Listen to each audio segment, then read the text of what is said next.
The sun was sinking low over the dusty training grounds of a Marine base in the southwest. Rows of young Marines were lined up, laughing, boasting, and preparing for a long-range marksmanship challenge. But their laughter wasn't just about the test, it was directed at a man standing off to the side. A single dad. A veteran. And the owner of the most ridiculous-looking rifle anyone had ever seen. It wasn't sleek black or camouflaged like the ones in their racks. No, his rifle was painted bright orange, like a toy, like something a child would win at a carnival. "Hey old man, you planning to hunt pumpkins with that thing?" One Marine chuckled.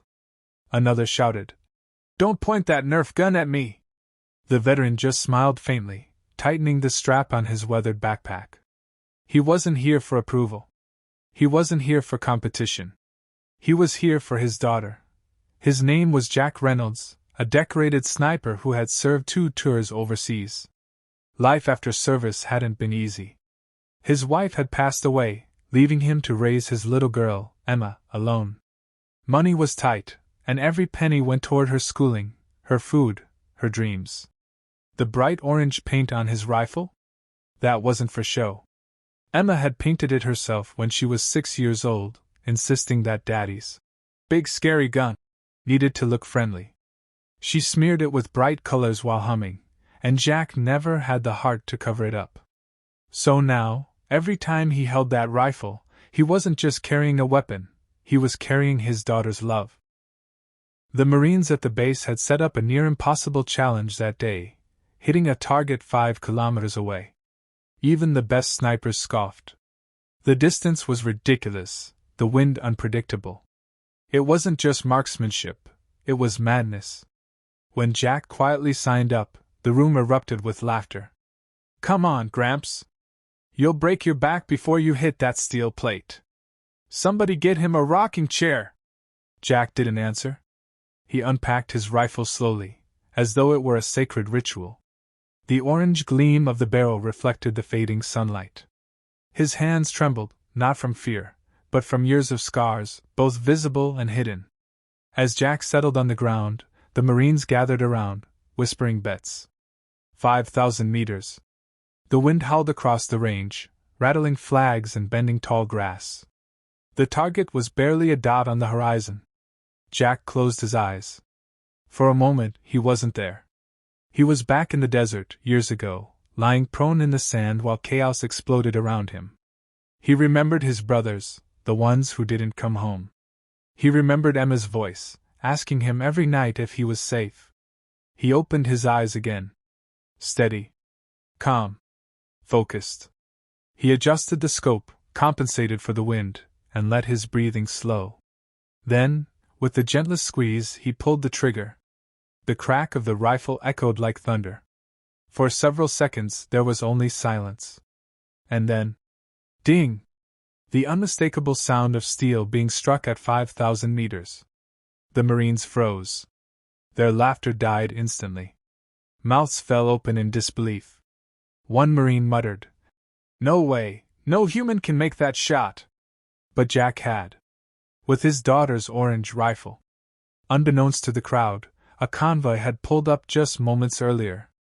A 4-star general had arrived for an unannounced inspection, stepping out of his vehicle just in time to witness the shot. He approached the stunned group of Marines, his eyes locked on Jack. "Soldier," the general barked. "What's your name?" Jack stood slowly, brushing dust from his worn jacket. "Reynolds, sir. Jack Reynolds. Retired." The general studied him for a long moment. Then, instead of reprimand, his stern face softened. "I know that name," he said quietly. "You saved my unit in Helmand Province, from over 2 miles out. That was you, wasn't it?" Jack gave a small nod. He hadn't expected recognition. He hadn't sought it. The Marines exchanged shocked glances.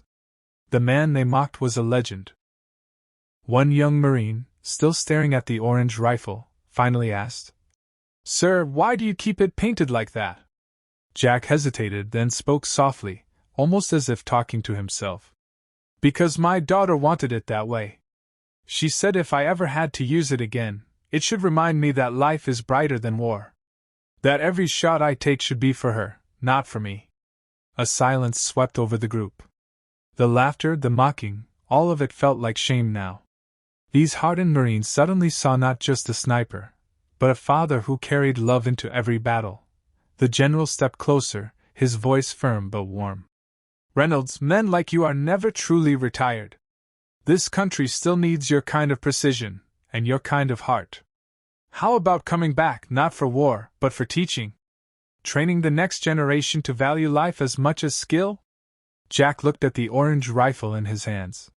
He thought of Emma waiting for him at home, her drawings still pinned to the fridge. He smiled faintly. I'll train them, he said. But only if they understand this. A weapon is nothing without compassion. Hitting a target means nothing unless you know why you're pulling the trigger. The general nodded. Then you'll be the best teacher these Marines ever had. That evening, Jack returned home.